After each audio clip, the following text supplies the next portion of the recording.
worry, the minute the election is over, the day after the election over, this power is going to disappear, and yet it didn't. It's continuing to this very day. We've reported on how the secret orders function. This one judge, Alexandre de Moraes on the Supreme Court, he'll send an order to Twitter and Facebook and Google and TikTok and Telegram and Rumble. And he'll say, you are hereby required within the next 48 hours, within the next 2 hours, it gives them 2 hours, to ban all accounts of the following people. And he says, this order is secret and you're required to keep it a secret. We were able to get a hold of one of these secret orders in the beginning of 2023. We reported on the show.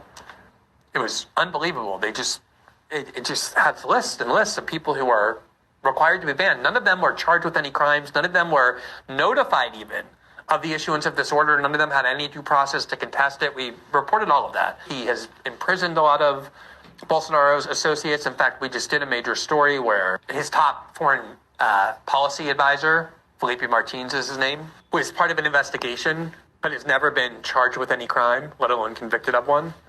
And Alexandre de Moraes ordered him imprisoned in March of this year, before any trial, before any indictment or accusation. And his argument for why he was ordering him in prison preventatively before trial was based on a complete falsehood. Namely, a reporter very friendly to the court falsely claimed that Felipe Martins had left Brazil on a presidential plane with Bolsonaro and never came back. There was records of him entering the U.S., but no records of him leaving the U.S. and re-entering Brazil. And therefore, that proved that he somehow evaporated, and that proved that he was a flight risk. And he was in prison in a very harsh prison condition for more than 6 months. And we wrote an article about it about 2 weeks ago detailing there was a mountain of evidence showing that Felipe Martins never left Brazil, that he wasn't on the presidential plane, that he was in Brazil the entire time, to the point where even the prosecutor asked for his release. And this judge kept him in prison based on nothing, unjustly. And then he finally got out of jail last week. And these are the kinds of abuses that have been taking place repeatedly, all in the hands of this one judge. So about a month ago or so, or maybe a little bit longer than that, we were able to obtain a gigantic archive of messages, audios, documents, texts, all kinds of conversations that came right from the heart of the chambers of this judge.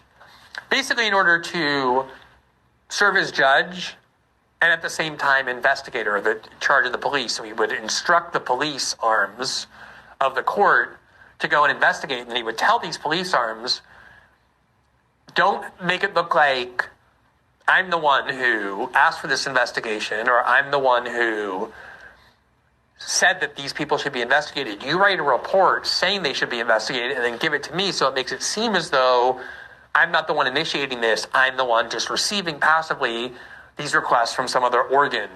And they talked about how it was designed to create this pretext, this appearance of propriety. These are just the first stories. And there's all sorts of other parts of these stories already about how inside his chambers, they were kind of telling these dark jokes about how disturbing this all was. Sometimes they would say, go and find crimes that this news site is doing, and the guy would come back and say, I couldn't find anything, and then they would say, look, he wants evidence of criminality, be creative. It's only at the beginning. We're going to continue to do this reporting.